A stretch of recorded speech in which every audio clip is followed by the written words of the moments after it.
अद्य बुधवासरः अथ सौम्यवासरः ज्येष्ठ कृष्ण चतुर्थी संकष्टी दिनांक 7 जून 2023 पतंजल योग सूत्र मूकं करोति वाचालं पंगुं लंघयते गिरिं यत्कृपातमहं वन्दे परमानन्दमाधवम् अपि स्वशक्त्या तपसि प्रवर्तते शरीरमाद्यं खलु धर्मसाधनं कनिष्ठिकाधिष्ठितकालिदासो यदुक्तवान् तद् अहमत्र वक्ष्ये उद्दिष्टमायुर्वेदस्य स्वस्थस्य स्वास्थ्य रक्षणम् आतुरे रोगमुक्तिश्च द्वयमेतत् प्रयुज्यते योगशास्त्रे धिना किन्तु न तस्य प्रयोजनं द्वयोर्मोक्षप्राप्तिः स्यात् योगो मोक्षप्रवर्तकः स्वास्थ्यं च रोगमुक्तिश्च मोक्षप्राप्तिस्तथैव च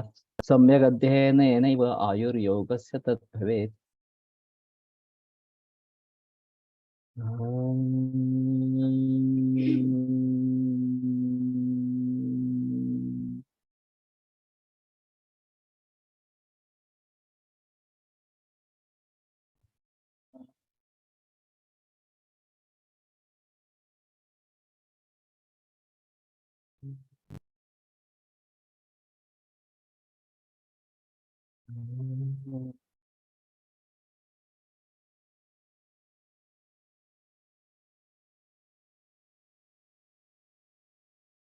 ओम शांति शांति शांति।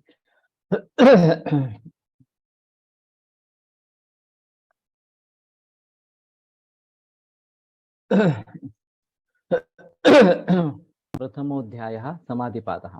अथ योगानुशासनं योगश्चित्तवृत्तिनिरोधः तदा दृष्टस्वरूपेव स्थानं वृत्तिसारूप्यपितरत्र वृत्तयः पञ्चतयः क्लिष्टाः प्रमाणविपर्य विकल्पनिद्रास्मृतयः प्रत्यक्षानुमानागमाः प्रमाणानि विपर्येव मिथ्याज्ञानम् अतद्रूपप्रतिष्ठम् शब्दज्ञानानुपाती वस्तुशून्यो विकल्प अभाव प्रत्यालंबन वृत्तिर्निद्रा अनुभूत विषया संप्रमोषः स्मृतिः अभ्यास वैराग्याभ्यां तन्निरोधः तत्र स्थितौ यत्नोऽभ्यासः स तु दीर्घकाल नैरन्तर्य सत्कारा सेवितो दृढभूमिः दृष्टानुश्रविक विषय वितृष्णस्य वशीकार संज्ञा वैराग्यं तत्परं पुरुषख्यातिर्गुण वैतृष्ण्यम् वितर्क विचारानंदास्मिता रूपानुगमात् संप्रज्ञातः विराम प्रत्याभ्यास पूर्व संस्कार शेषोन्यः भव भव प्रत्ययो विदेह प्रकृतिलयानां श्रद्धावीर्य स्मृति समाधि प्रज्ञा पूर्वक इतरेषां तीव्र संवेगानाम् आसन्नः मृदु मध्यादिमात्रत्वात् ततोपि विशेषः ईश्वर प्रणिधानाद्वा क्लेशकर्म विपाकाशैरपरामृष्टः पुरुष विशेष ईश्वरः तत्र निरतिशयं सार्वज्ञ बीजं स पूर्वेषामपि गुरुः कालेनानवच्छेदात् तस्य वाचकः प्रणवः तच्चपस्तदर्थभावनं ततः प्रत्यक्केतनाधिगमोऽप्यन्तराया भावश्च व्याधिस्त्यान संशय प्रमादालस्या विरतिभ्रान्ति दर्शनालब्धभूमिकत्वानवस्थितत्वानि चित्तविक्षेपास्ते अन्तरायाः दुःखदौर्मनस्य अंगमे जयत्व श्वास प्रश्वासा विक्षेप सहभुवः तत्प्रतिषेधार्थम् एकतत्वाभ्यासः मैत्री करुणा बुद्धितोपेक्षाणां सुख दुःख पुण्य विषयाणां भावनातश्चित्तप्रसादनम् प्रच्छर्दन विधारणाभ्यां वा प्राणस्य विषयवती वा प्रवृत्तिरुत्पन्ना मनसस्थितिनिबन्धिनी विशोका वा ज्योतिष्मति वीतराग विषयं वा चित्तम् स्वप्न निद्रा ज्ञानालंबनं वा यथाभिमत ध्यानाद् वा परमाणु परमो महत्वान्तोस्य वशीकारः क्षीणवृत्तिरभिजातस्यैव मणिर्ग्रहीतृग्रहणग्राह्येषु तत्स्ततञ्जनता समापत्तिः तत्र शब्दार्थज्ञान विकल्पे संकीर्णा सवितर्का समापत्तिः स्मृतिपरिशुद्धौ स्वरूपशून्येवार्थमात्र निर्भासा निर्वितर्का एतयैव सविचारा निर्विचारा च सूक्ष्मविषया व्याख्याता सूक्ष्म विषयत्वं आलिंग पर्यवसानं ता एव सबीज समाधि निर्विचार वैशारद्यध्यात्म प्रसादः ऋतंभरा तत्र प्रज्ञा श्रुतानुमान प्रज्ञाभ्याम अन्य विषया विशेषार्थत्वात् तज्ज संस्कारोन्य संस्कार प्रतिबंधी तस्यापि निरोधे सर्वनिरोधात् निर्बीज समाधि इति पद्धतिನಲ್ಲಿ विरचिते योग सूत्रे प्रथम समाधिपादः द्वितीयोऽध्यायः साधनपादः तपस्वाध्यायेश्वर परिनिधानानि क्रियायोगः समाधिभावनार्थः क्लेशतनुकरणार्थश्च अविद्या स्मृता राग द्वेषाभिनिवेशाः क्लेशाः अविद्या क्षेत्रमुत्तरेषां प्रसुप्ततनुविच्छिन्नोदराणाम् अनित्याशुचि दुःखानात्मसु नित्यशुचि सुखात्मख्यातिरविद्या दृग्दर्शन शक्ति और एकात्मते वास्मिता सुखानुशयी रागः दुःखानुशयी द्वेषः स्वरसवाहि विदेशोऽपि तथा रूढो विनिवेशः ते प्रतिप्रसव हेयाः सूक्ष्माः ध्यान हेयास्तद्वृत्तयः क्लेशमूलः कर्माशयो दृष्टादृष्टजन्म वेदनीयः सतिमूले तद्विपाको जात्यायुर्भोगाः ते ह्लादपरितापफलाः पुण्यापुण्यहेतुत्वात् परिणामताप संस्कार दुःखैर्गुण निर्गुणवृत्ति विरोधाच्च दुःखमेव सर्वं विवेकिनः हेयं दुःखम् अनागतम् द्रष्टुदृश्य संयोगो हेतुः प्रकाश क्रिया स्थितिशीलं भूतेन्द्रियात्मकं भोगापवर्गार्थं दृश्यं विशेषाविशेषलिंग मात्रा लिंगानि गुणपर्वाणि द्रष्टा दृश्यमातः शुद्धोऽपि प्रत्ययानुपश्यः तदर्थ एव दृश्यस्य आत्मा कृतार्थं प्रति नष्टमप्यनष्टं तदन्य साधारणत्वात् स्वस्वामी शक्य स्वरूपोपलब्धि हेतु संयोगः तस्य हेतुरविद्या तदभावात् संयोगः भावो हानं तदृशे कैवल्यं विवेक ख्यातिरविप्लवा हानोपायः तस्य सप्तधा प्रान्तभूमि प्रज्ञा योगांगानुष्ठानात् अशुद्धिक्षय ज्ञानदीप्तिरा विवेक ख्यातेः यम नियम आसन प्राणायाम प्रत्याहार धारणा ध्यान समाधयः अष्टौ अंगानि अहिंसा सत्यास्तेय ब्रह्मचर्या परिग्रहा यमाः जाति देश काल समयानुवच्छिन्नाः सार्वभौमा महाव्रतम् शौच संतोष तपस्वाध्यायेश्वर परिनिधानानि नियमाः वितर्क बाधने प्रतिपक्ष भावना वितर्का हिंसादयः कृतकारितानुमोदिता लोभ क्रोध मोह पूर्वका बुद्ध मध्यादि मात्रा दुःखा ज्ञानानंत फला इति प्रतिपक्ष भावना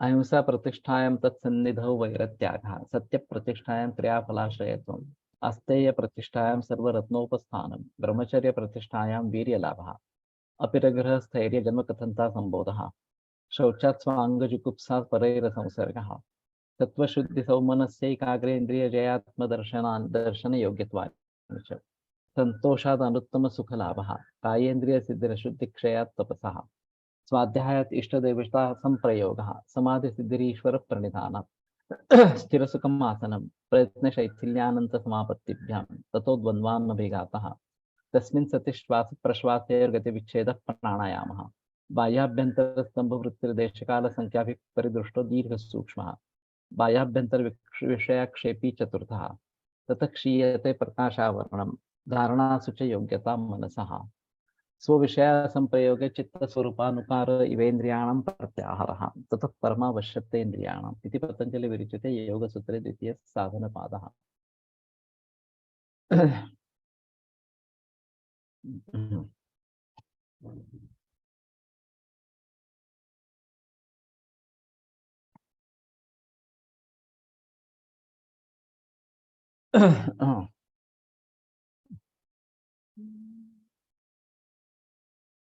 तो अनेक जन्म हम श्रुति के बारे में सोच रहे थे अनेक जन्मों को जो अनुभवों के संस्कार प्रसुप्त अवस्था में होते हैं उसको इस प्रस्तुत जन्म में तद्बोधक बाह्य सामग्री अगर प्राप्त हो जाती है तो इस जन्म के लिए जितने अनुकूल है उतने ही पूर्वानुभव के संस्कार जागृत हो जाते हैं और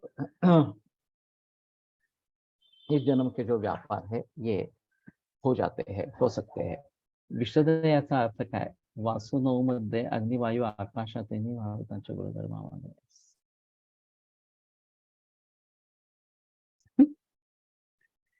विशद यानी कि स्वच्छ करना इस प्रकार का है तो ये खास करके वायु और आकाश से जुड़े किस प्रकार के हैं अग्नि से भी इस तरीके से होता है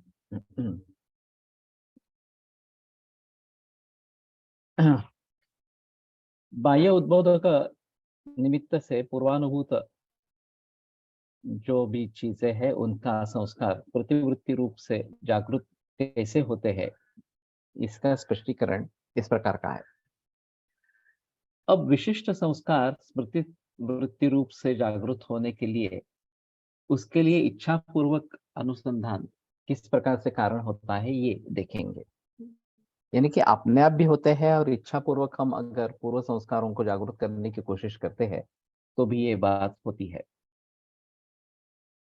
हमने पूर्वायुष में अनेक सूत्रों का पठन किया है या उसको कंठस्थ किया है, और बीच में कुछ का अभ्यास कुछ नहीं रहा तो वे विस्मृत हो जाते हैं। किंतु चित्त पर जो संस्कार उसके होते हैं उनका सर्वथा नाश नहीं होता है, और ये चित्त में प्रसुप्तावस्था में रहते हैं। कुछ कारणों से अगर हम इसमें से कुछ श्लोक याद करने की कोशिश करेंगे तो बहुत सारे प्रयत्नों के बाद वो हमें थोड़ा-थोड़ा ध्यान में आने लगता है, स्मरण में आने लगता है, पूरा का पूरा स्मरण में नहीं आता। और फिर आगे चलकर पूरा श्लोक भी सामने आ जाता है।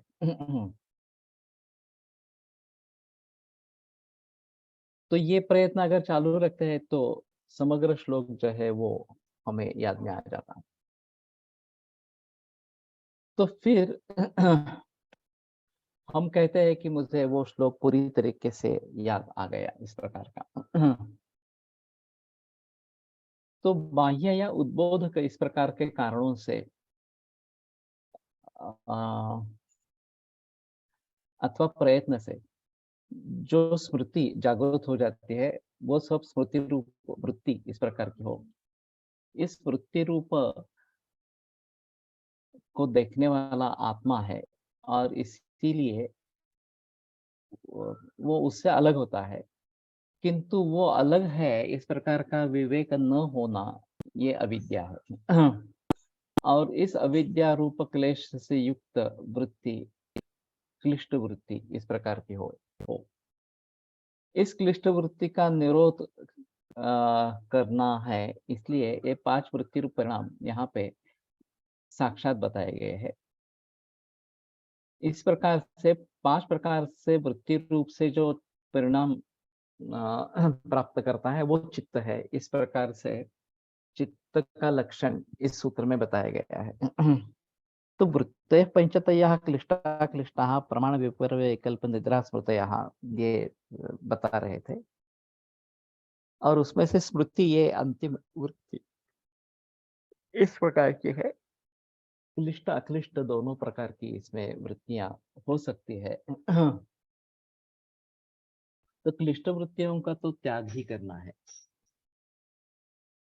स्क्रीन पूरा दे जो पढ़ रहे हैं वही बता रहे हैं, तो स्क्रीन पूरा देखने की आवश्यकता नहीं है। इसको और बढ़ा देंगे तो आधा आधा स्क्रीन अच्छा दिखेगा, इस प्रकार के।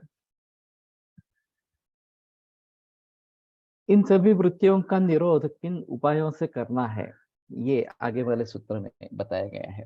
अभ्यास वैराग्याभ्यंतर निरोधः। अभ्यास और वैराग्य इन दोनों से उनका निरोध हो जाता है। ये 5 वृत्ति जो बताइए, खास करके क्लिष्ट वृत्ति जो है उनका निरोध करना जरूरी इस प्रकार का है, और अभ्यास और वैराग्य से इन वृत्तियों का निरोध होता है। अभ्यास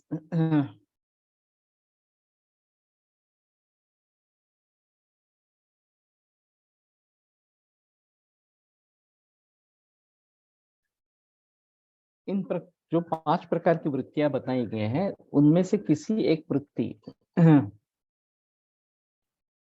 उसके रूप में चित्त सतत परिणमन होता रहता है, और वो श्रांत हो जाता है, और फिर विश्रांति के लिए निद्रा वृत्ति रूप परिणाम उसको प्राप्त हो जाता है।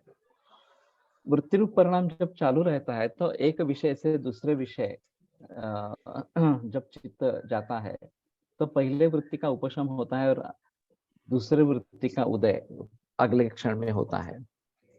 यानी कि पूर्व क्षण में पूर्व वृत्ति का उपशम और उत्तर क्षण में नए वृत्ति का उदय, इस प्रकार ये चालू रहता है।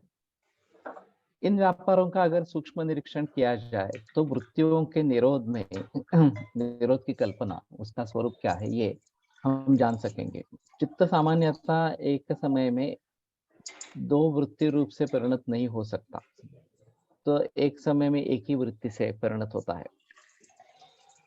एक वृत्ति का उपशम होने के बगैर दूसरी वृत्ति का उदय होगा ही नहीं, और दूसरी वृत्ति उत्पन्न हो गई है तो पहले वृत्ति का उपशम हुआ ही होना चाहिए। इस प्रकार से सतत ये जो वृत्ति व्यापार चलता रहता है, पूर्व वृत्तियों का उपशम होना, ये अवश्य होने वाली घटना है और इसलिए वृत्ति का उपशम होना ये हर मनुष्य के लिए परिचित है। ये जैसे मन एक काल में एक ही विषय से संयुक्त हो सकता है। जब हम कुछ पदार्थ खाते हैं, चकली, करंजी, लाडू, कुछ भी लड्डू वगैरह इस प्रकार से, तो हमें लगता है कि एक ही समय में उसका जो आकार है, उसका जो स्पर्श है, उसका जो गंध है, उसका जो स्वाद है, इन सभी का हमें एहसास होता है, ये सभी हम जान लेते हैं। लेकिन जब मैं स्वाद ले रहा हूँ तो आकार के बारे में कुछ पता नहीं चलता। जब मैं आकार को समझ रहा हूँ तो स्वाद या गंध के बारे में कुछ पता नहीं चलता।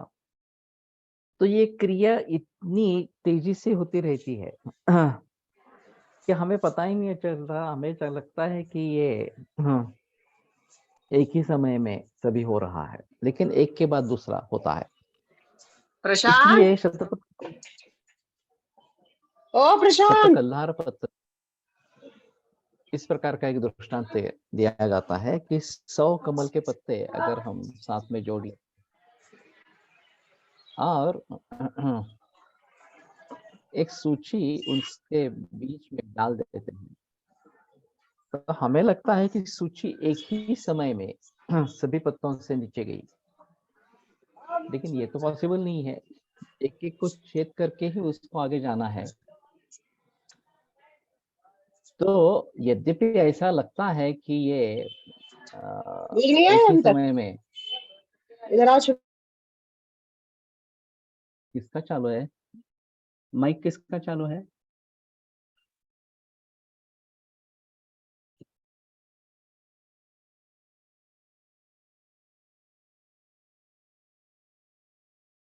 श्रीपाद महामुनि।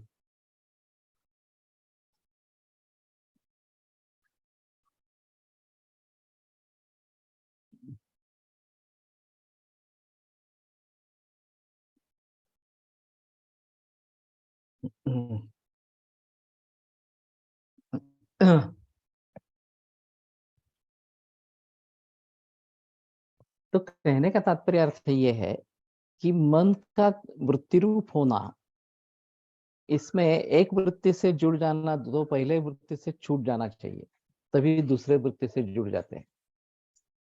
एक इंद्रिय का आस्वाद ले रहे हैं, उसके विषय का आस्वाद ले रहे हैं, तो वो छोड़कर ही दूसरे इंद्रिय का आस्वाद ले सकेंगे। क्यों पढ़ा है ये? हेलो, कौन बोल रहे हैं? अपने अपने माइक को म्यूट करो। संगीता म्यूट करें।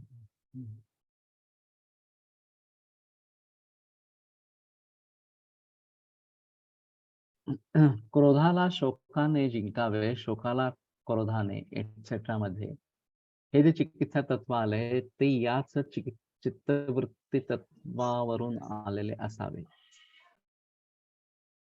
हाँ, जब तक पहले को दुरुस्त नहीं करेंगे, कम नहीं करेंगे, उसका उपशम नहीं करेंगे, तब तक दूसरा उदित नहीं होगा।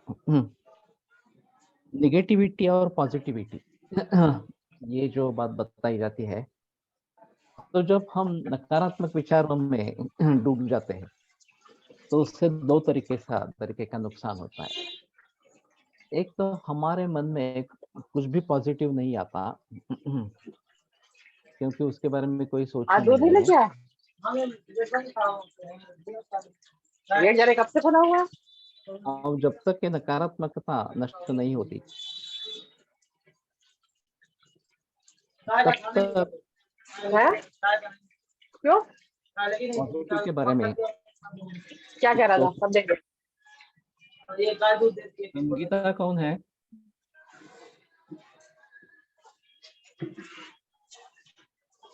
संगीता,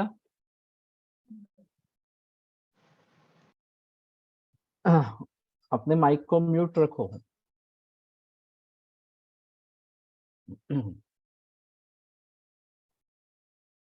तो कहने का तात्पर्य अर्थ है इसमें ऐसा है कि जिस चित्तवृत्ति में हम हैं,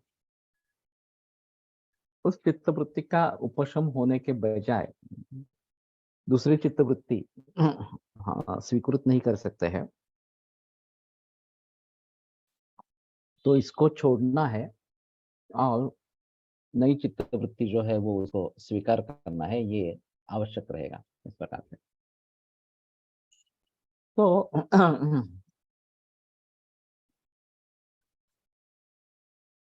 जब हम एक चित्तवृत्ति से दूसरी, दूसरी में से तीसरी वगैरह इस प्रकार से कहते रहते हैं, तो ये चित्तवृत्तियों का निरोध, एक का निरोध तो हो रहा है लेकिन दूसरे में जा रहा है इस प्रकार से।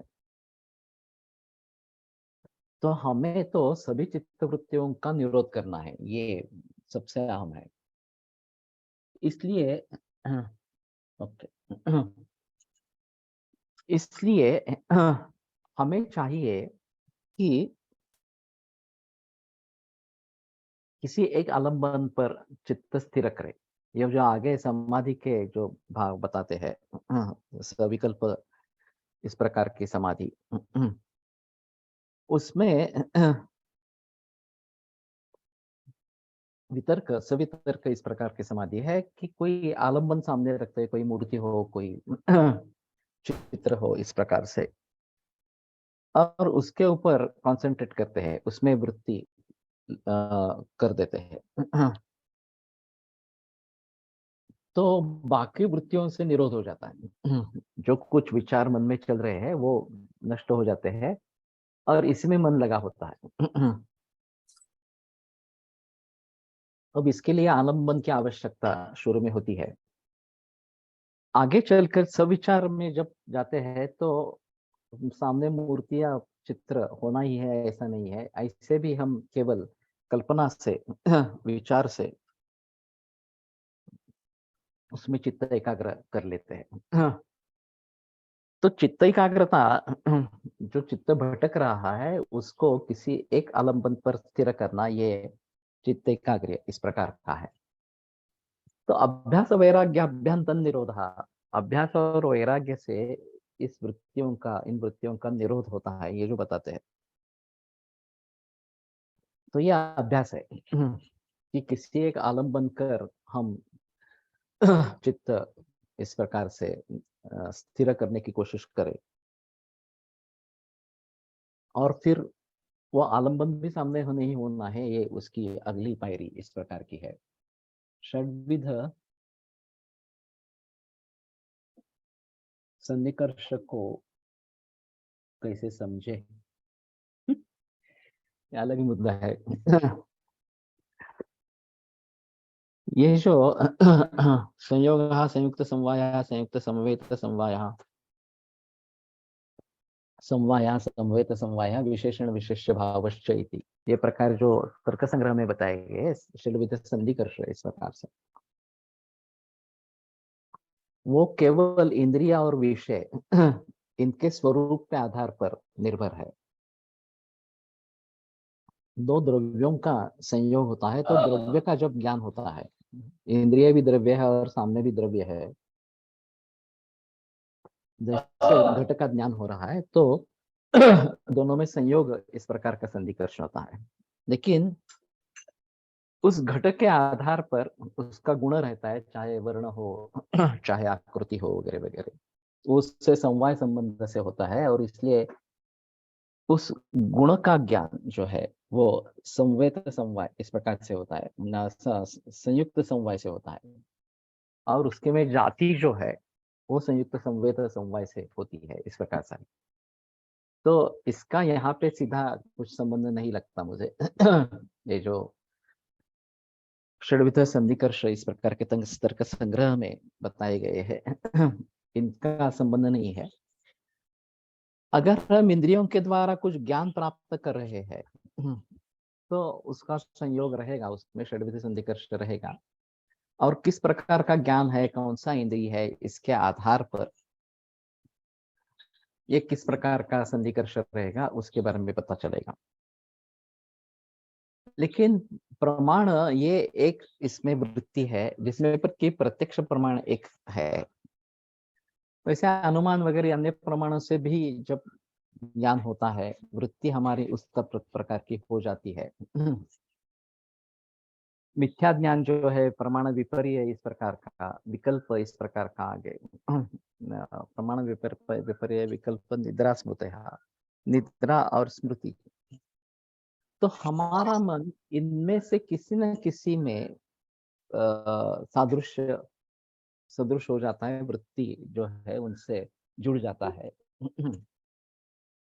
और ये 5 है और क्लिष्ट और अक्लिष्ट ऐसा उसका विभाजन किया गया है।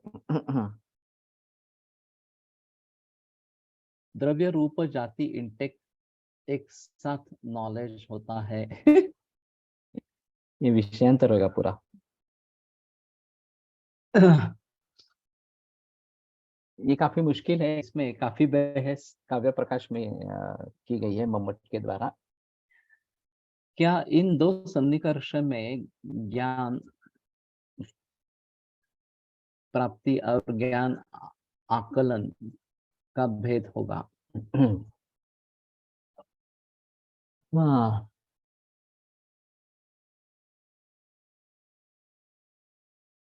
ऐसा है।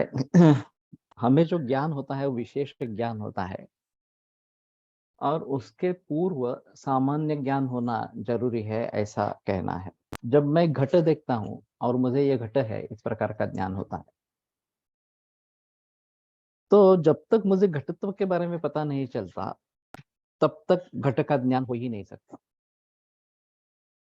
और इसलिए ये कहते हैं कि हमें जो ज्ञान होता है विशिष्ट ज्ञान होता है, उसके पूर्व सामान्य का ज्ञान होता है, घटत्व का ज्ञान होता है। लेकिन घटत्व का ज्ञान होने के लिए भी क्या करना चाहिए, उसमें जो विशेष है उसके लिए भी पूर्व ज्ञान चाहिए। इस प्रकार से ये अनवस्था प्रसंग हो जाता है। घटत्व जानने के लिए घटत्वत्व जानना चाहिए, घटत्वत्व जानने के लिए घटत्वत्व जानना चाहिए, ये कभी छूटेगा नहीं।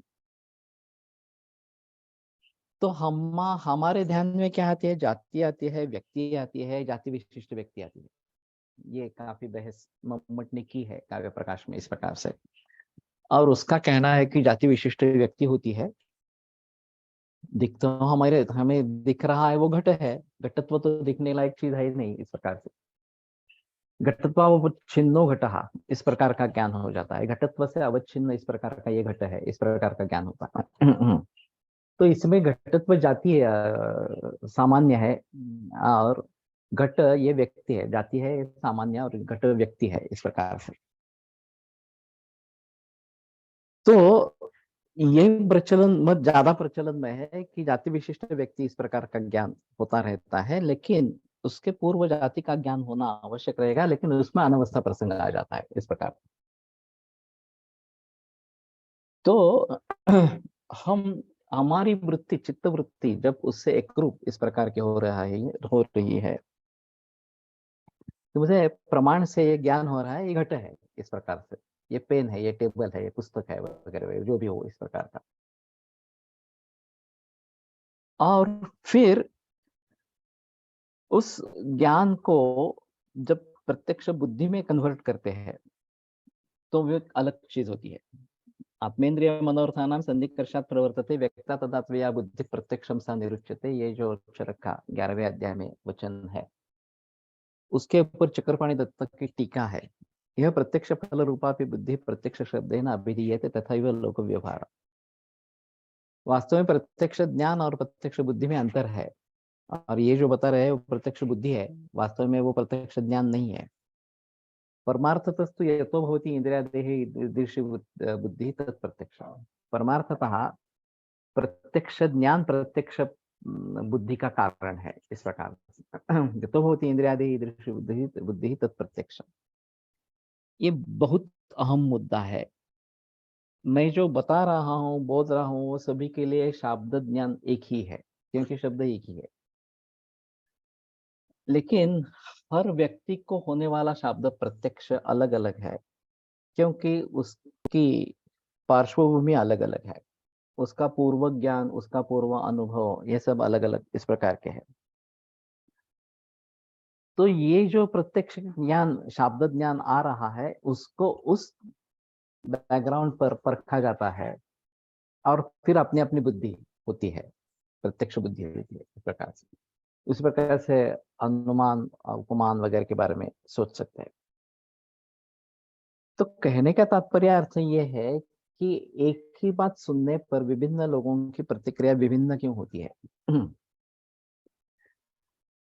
तो शाब्द ज्ञान एक होने के बावजूद भी प्रत्यक्ष ज्ञान हर एक का अलग अलग इस प्रकार का होता है, और ये अहम कारण है कि मार्गामार्ग प्रवृत्ति इस प्रकार की होती है।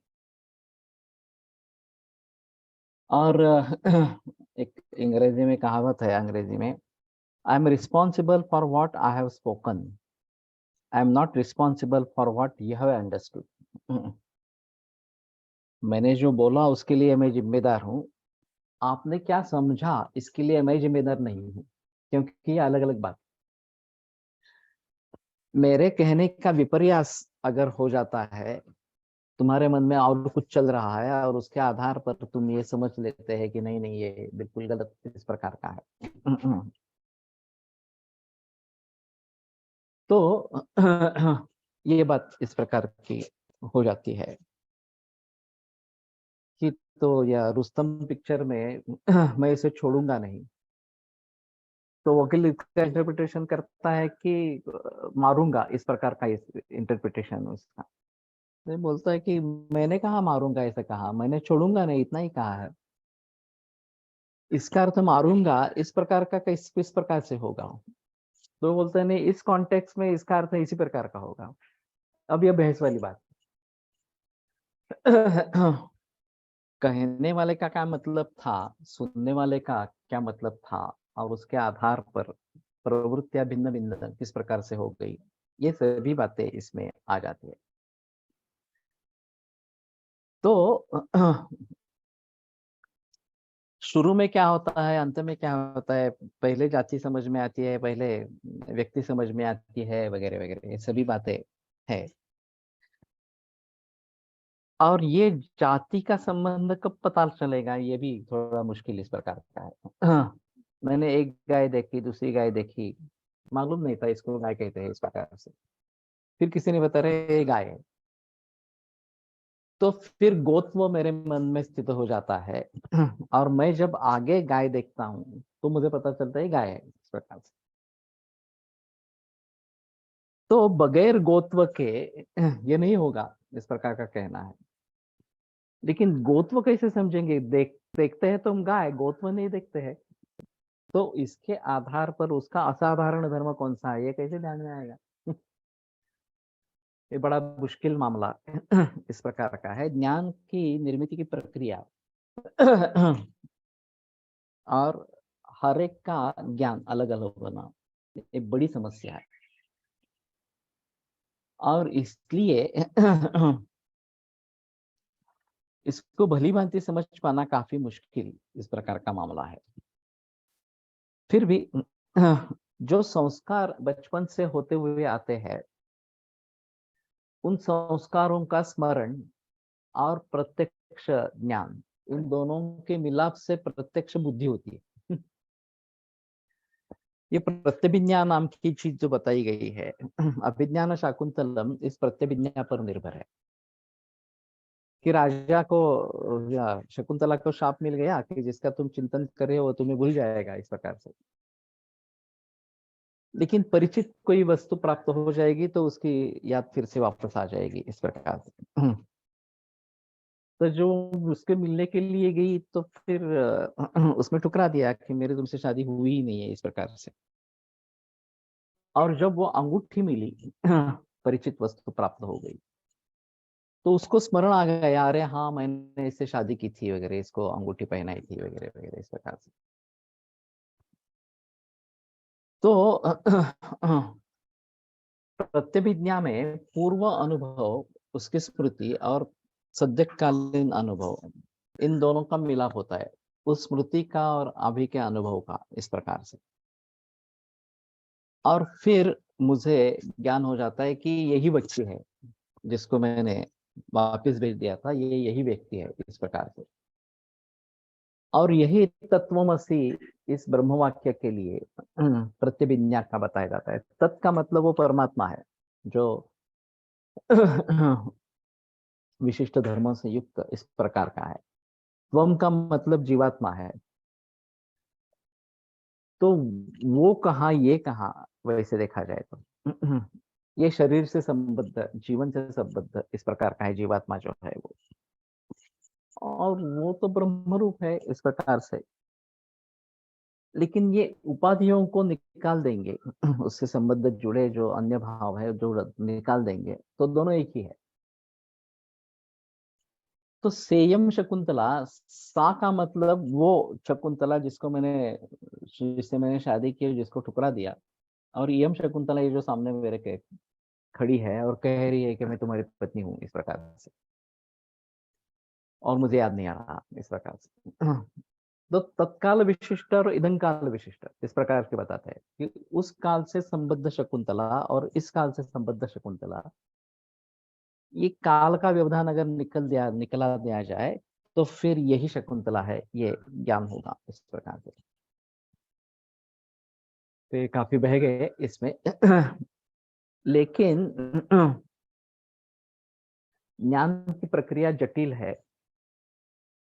इंद्रियों द्वारा होने वाला ज्ञान या फिर अनुमिति, उपमिति वगैरह, शब्द ज्ञान वगैरह वगैरह सभी जो चीजें है उसमें ज्ञान कॉमन है।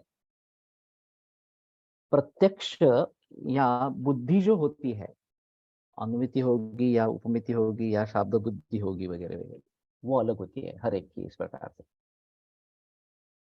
और उसमें पूर्व अनुभव, पूर्व ज्ञान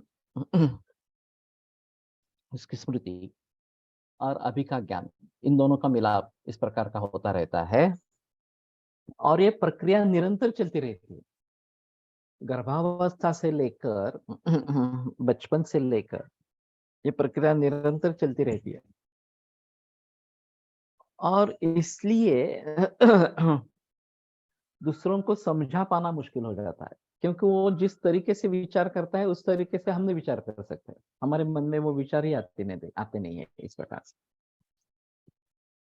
अगर हम उसकी परिस्थिति में जाकर सोचने की कोशिश करेंगे तो शायद कुछ बात बनती है कि हाँ, इस प्रकार से विचार क्यों हो रहे हैं इस प्रकार से। तो इसलिए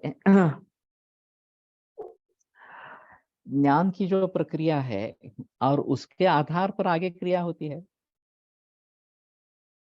तो व्यवस्थिततया वक्तुं कर्तुं वा बुद्धिपूर्वकम् चायते विषय तत्र या बुद्धि निश्चयात्मिका इंद्रियण इंद्रियार्थो ही समनस्केन गृह्यते। इंद्रिय के द्वारा, समनस्क इंद्रिय के द्वारा इंद्रिय अर्थ का ग्रहण किया जाता है। कल्प्यते मनसा तूर्ध्वं गुणतो दोषतो वा, फिर मन के द्वारा गुणवत है दोषवत है इस प्रकार की कल्पना की जाती है। जायते विषय तत्र या बुद्धि निश्चयात्मिका, और फिर उसमें जो निश्चयात्मिका बुद्धि हो जाती है, व्यवस्थिततया वक्तुं कर्तुं वा बुद्धिपूर्वकम्, उस बुद्धि के अनुसार वो कुछ करने के लिए, बोलने के लिए निश्चय करता है। तो ये जो प्रक्रिया है निरंतर चलती रहती है। और फिर हमारे अनुभवों को हम किस तरीके से लेते हैं इसके ऊपर काफी चीजें निर्भर इस प्रकार की रहती है। और इसलिए काउंसलिंग काफी मुश्किल बात है, आसान इस प्रकार की नहीं है। तो पूर्व वृत्ति का उपशम और नए वृत्ति का उदय, ये निरंतर चलने वाली इस प्रकार की प्रक्रिया है। अगर हम इस प्रकार से कर सकते हैं कि पूर्व वृत्ति जो है उसका उपशम कर लेते हैं, तभी नई वृत्ति उत्पन्न होगी, तब तक नहीं होगी इस प्रकार। तो निगेटिविटी से बाहर निकालने के लिए शायद हम अभ्यंग, शिरोधारा वगैरह इस प्रकार से, काउंसलिंग इस प्रकार से करें तो फिर वो वृत्ति शांत हो जाएगी। और फिर हम जो बताएंगे उसको सुनने के लिए वो ठीक रहेगा, बट कुछ कर सक पाएगा, सोच पाएगा उस तरीके से। तो ये प्रक्रिया जटिल इस प्रकार की है।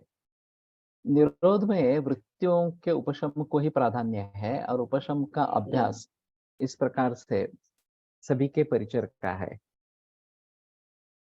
तथापि सतत टिकने वाली, कुछ काल तक टिकने वाली निद्रा वृत्ति जैसे ही एकाग्रता रूप योग भूमिका में अंतर्भूत नहीं हो सकती, उसी प्रकार पुढील आगे वाली वृत्तियों के उदय के पूर्व होने वाले पूर्व वृत्ति के उपशम को निरोध इस योग भूमिका में स्थान नहीं।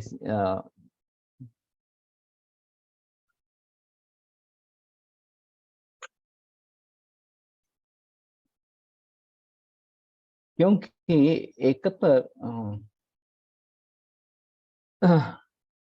उपशम वृत्ति व्यापार चालू होते हुए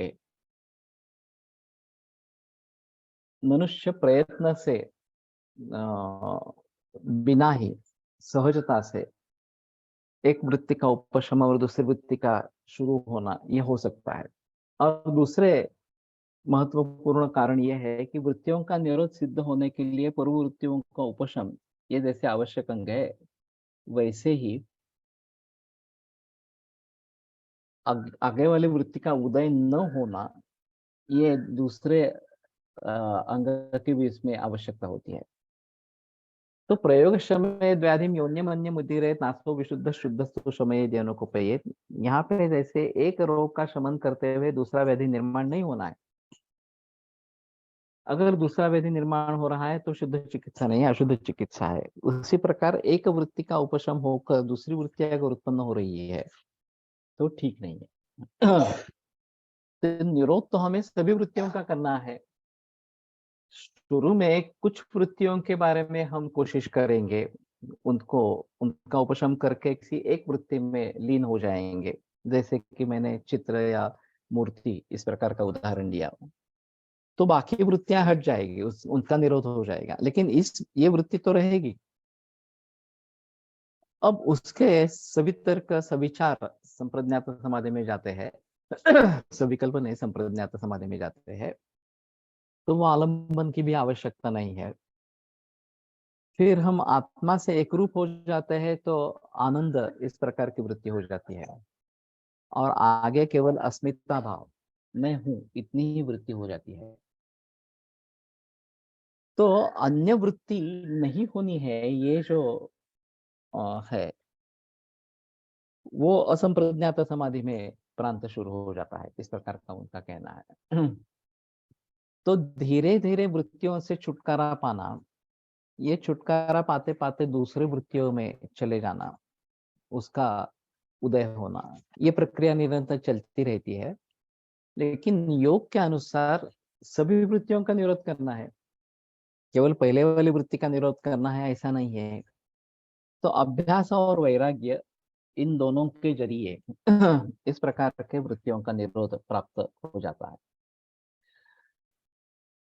पूर्व वृत्ति का उपशम और आगे वाली वृत्ति का अनुदय, उदय न होना, ये दोनों मिलकर निरोध सिद्ध होता है। तो जब चित्त एक वृत्ति से दूसरी वृत्ति में जाता है तो पूर्व वृत्ति का जो उपशम होता है वो उत्तर वृत्ति के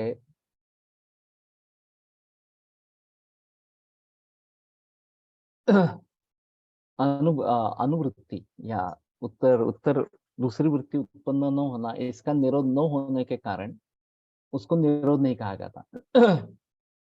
तथापि नित्य प्राप्त कारणाने तो विरोध होऊ शकत नाही।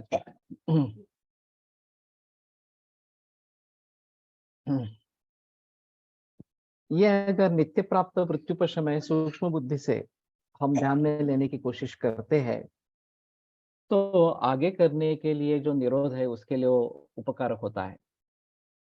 वृत्तियों का उपशम यानी कि वृत्ति अगले क्षण में नहीं होना और उस वृत्ति का अभाव इस प्रकार का हो जाना। मन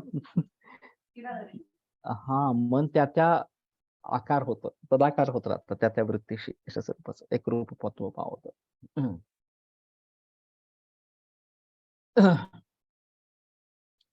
दूसरी वृत्ति उत्पन्न होने के पूर्व पूर्ववृत्ति का उपशम जैसे होना जरूरी है, उसी प्रकार आगे वाली वृत्ति का अनुदय यानी कि उस वृत्ति का अभाव ही हो।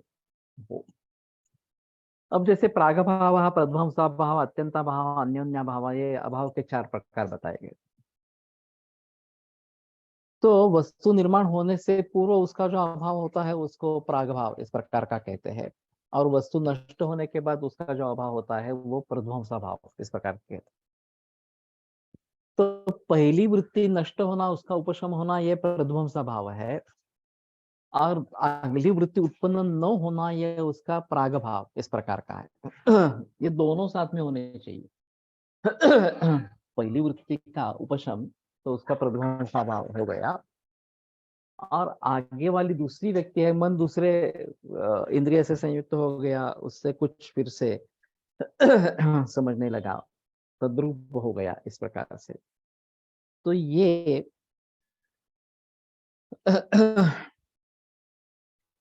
दूसरी वृत्ति जो उत्पन्न होने जा रही है वो निर्माण नहीं होना, यानी कि उसका प्रागभाव ही रहना, ये आवश्यक इस प्रकार का रहेगा। इन दोनों अभाव में भेद इस प्रकार का है कि उपशम रूप अभाव ये पूर्ववृत्त के नाश के यानी कि प्रध्वंस के बाद होता है, और वो प्रध्वंस अभाव है। और अनुदय रूप अभाव ये उत्तर वृत्ति का प्राग यानी कि उत्पन्न होने से पूर्व क्षण में होता है, इसलिए वो प्राग भाव इस प्रकार के। तो इससे ध्यान में आएगा कि पूर्ववृत्ति के उपशम के बाद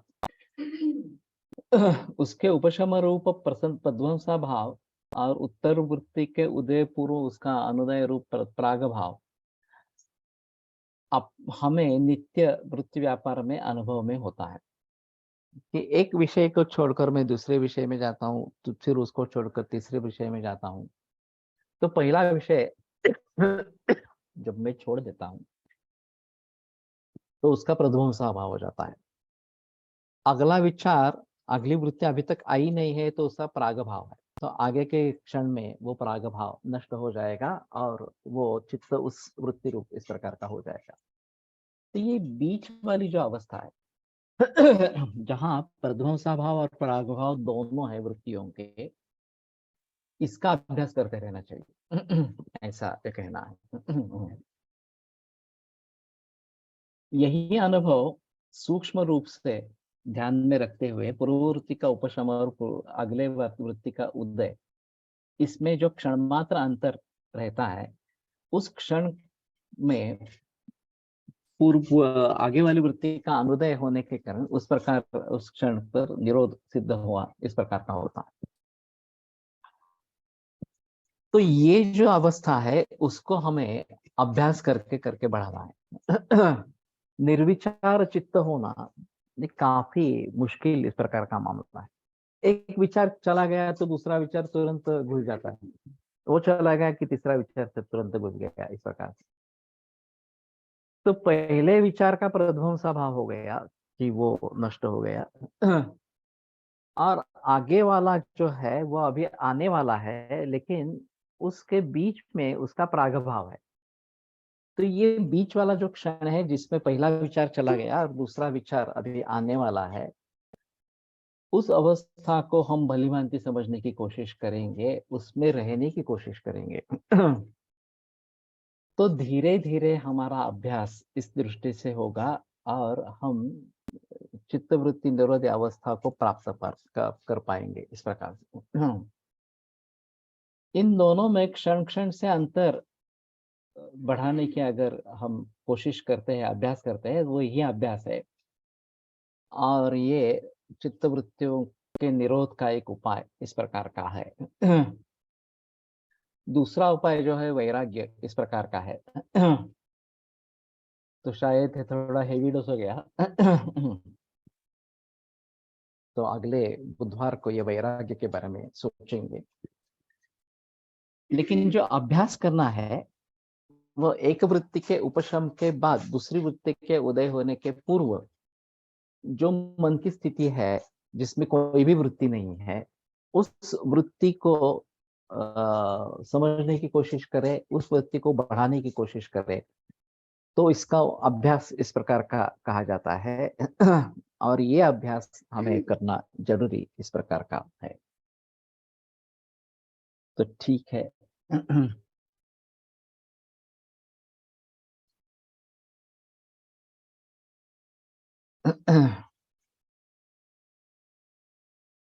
ओम धन्वन्तरये नमः। ओम धन्वन्तरये नमः। ओम धन्वन्तरये नमः। ओम धन्वन्तरये नमः। ओम धन्वन्तरये नमः। ओम धन्वन्तरये नमः। धन्वन्तरये नमः। ओम धन्वन्तरये नमः।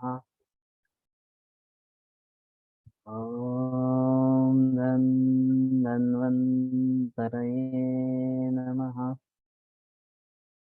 ओम धन्वन्तरये नमः।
ओम शांति शांति शांति।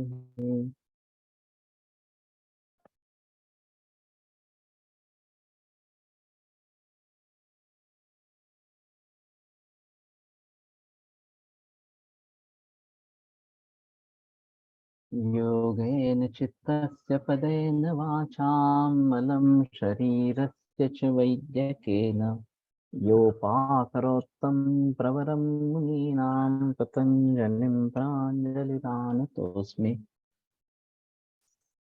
सर ओम को छोटा या लंबा शाइन करना चाहिए। दोनों तरीके से है। शुरू में छोटा करते हैं, फिर बाद में लंबा करते हैं। जैसे हमारी कैपेसिटी बढ़ जाएगी तो उसके मुताबिक उसको बढ़ाना है इस प्रकार से। विरम्यते व्याख्यान व्यापारात् श्वः।